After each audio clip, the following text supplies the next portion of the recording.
Assalamu alaikum everyone. Today we are going to learn a new topic, my likes and dislikes.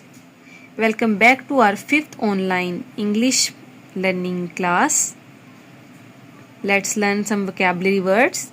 First of our colors name, red, blue, black, pink, purple. Now let's remember some things.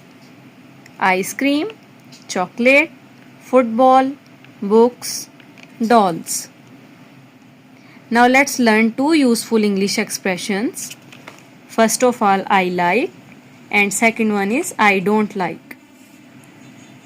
We use I like when we want to talk about something we like or enjoy. Listen and repeat.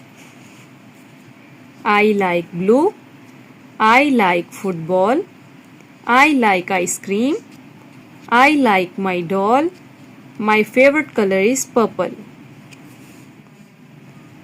Now let's learn another expression. I don't like. We use I don't like when we want to talk about something we don't like.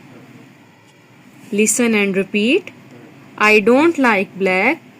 I don't like chocolate. I don't like football. I don't like red color. I don't like books. Very good. Please practice these words and sentences before our live class. In our live class, you will tell me what you like and what you don't like by making your own English sentences. See you in the class. Allah Hafiz. Like, share, follow and subscribe the English Strategist.